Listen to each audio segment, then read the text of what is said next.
Hey folks, Real Honesty with John Ritlin. I'm John Ritlin. This is the top 10 worst hardcore champions in WWE. You saw the list that was the best, and if you haven't, go back and watch it before you watch this, because I might reference it at some point. Now you get to see the worst. And this probably won't go very long like the last one. I think the last one went just under 10 minutes. The Hardcore Championship, and I said it's at the beginning of the best one, 240 total reigns, 52 different champions. The reason I didn't do like top 15 or top 20 is I'm not going to make it all inclusive.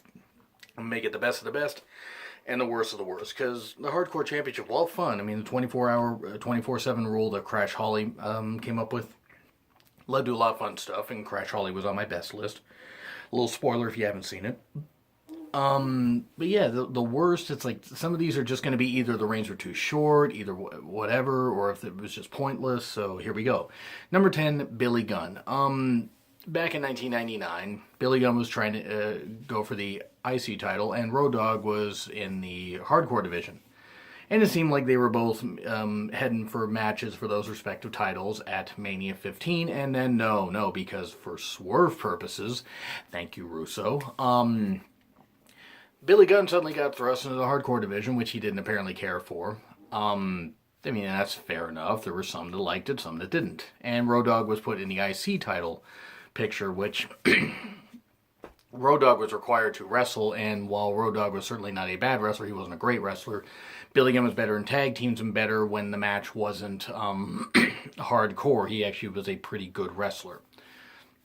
Not very interesting as far as, personality, at least, not that he was given a chance to show. But yeah, Billy Gunn in the hardcore division, just not good, and he was hardcore champion for barely a few weeks. And yeah, it was pretty pointless. Because 1999 had a lot of, swerves, bro.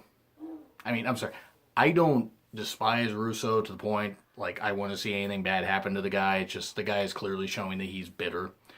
And I'll do a rant on him at some point. But number 9, Taz. He became hardcore champion during the WrestleMania 2000 hardcore 15-minute Battle Royal Invitational Gauntlet at Bound for, X Division Gauntlet at Bound for Glory. Kidding, it wasn't that. It wasn't the Kevin Nash Invitational X Division Over the Top Rope Gauntlet at Bound for Glory, or however the heck it was.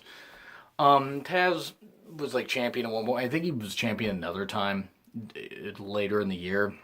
And Taz was a pretty good athlete, but for WWE, his work was diminished, especially by the end of 2000. He was starting to have neck issues from the neck issue that he had in 1995 when he, it was in a tag match, and I know Eddie Guerrero and Dean Malenko were part of that, and it was just, it's kind of sad. I mean, good thing he was able to get out of being in the ring and get his health right, and hopefully he's doing okay now. But yeah, Taz, hardcore champion, not really all that good. There might be some tangents here, since there isn't a lot of interesting stuff to really talk about with these reigns, because a lot of these reigns are really, really, really short.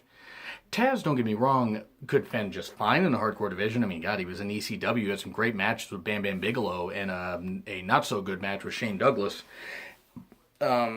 because Douglas was broken down by that point in 99, even for all the build.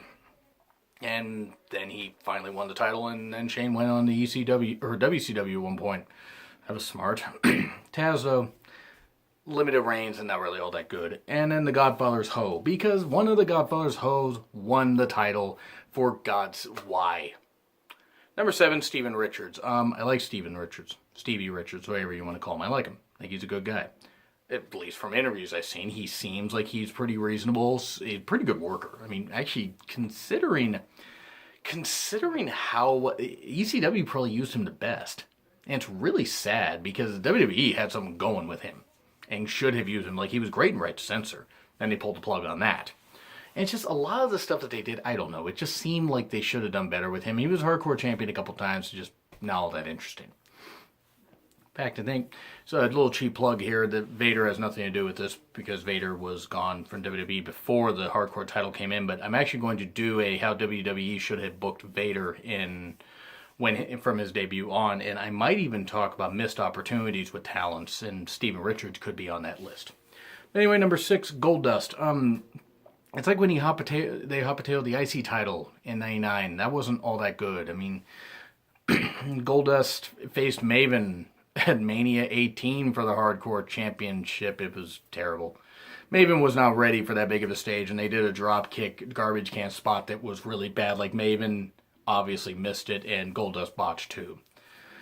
Yeah, not all that interesting with Goldust being the Hardcore Champion. And number 5, Maven. Oh, hey, Maven, it's good to see you. Unfortunately, his eyebrows were more over than anything else. And I guess the guy apparently isn't very happy if anybody recognizes him and brings up his time in WWE. I don't know if bad stuff happened or whatever. I'm not here to presume that. It's kind of a shame because he was part of one of the biggest moments in modern WWE history, at least at the Royal Rumble, when he dropkicked and eliminated The Undertaker, and then The Undertaker proceeded to murder the poor eyebrow man. Yeah, but Maven Hardcore, I think he entered Mania 18 as Hardcore Champion. Lost it at one point with Spike Dudley, and then a bunch of title changes later. Christian tried to get out. Maven, schoolboyed him out of the limo and left in the limo as a champion. So he lost the championship at Mania and regained it. Cool. Whatever. Maven never seemed like a bad guy. Just his title reigns were nothing. Pat Patterson, the first ever Intercontinental Champion, and he was in drag competing for the Hardcore title. The fuck. Terrible. Terrible. I mean, no, I'm not gonna make any jokes about Pat Patterson. He's one of the top talents of all time. Him and Ray Stevens were a great team. And that was ridiculous. I mean, he was on board with it, but it was ridiculous. Number 3, Gerald Briscoe. He's worse in part because for being such a great tag team wrestler, at least Patterson was kind of comical with his. So was Briscoe, but Briscoe just seemed more like pathetic. It might have to do with the fact that he blocks anybody that tweets bad stuff about Wes Briscoe. Here's an idea. Have better people in the family. Have better athletes carry on the family name. Gerald Briscoe and Pat Patterson, no, they're almost in lockstep because it was not a good feud. I mean, it was for comedy and whatever. I guess Vince liked it, but I did not like it. Number 2, Terry. I like Terry. I do. I think Terry's awesome. Terry Runnels, I think she should be in the WWE Hall of Fame. Why not? I mean, you got other women in there that maybe either shouldn't have been in yet or shouldn't have been in at all. Why not Terry? I mean, she had a good career in WCW and WWE. York Foundation, that's an often forgotten about stable. But yeah, she was Hardcore Champion at one point. Didn't last long, but why? And number 1, K Quick, aka the future R-Truth. Besides Heel Truth maybe getting a run with the WWE Championship in 2011, R-Truth should never, K Quick, whatever, should have never touched singles gold in WWE. Because he just was incredible. I mean, he was, I think, U.S. champion at one point, and that just wasn't very good. I think he was a U.S. champion at one point. Maybe I'm just confusing. 2010 is kind of muddy to me. I know he was an NWA TNA champion and TNA, and that's fine because, that they were at least using him better. Yeah, as Hardcore Champion, singles champion WWE, no clue. No clue why they did it. Not good at all. Anyway, that's going to be the end of it. So, do you agree with what I said? Do you disagree? Like, share, comment, subscribe. Twitter link is in the description. It's been Real Honesty with John Ritlin. I'm John Ritlin. I will see you soon.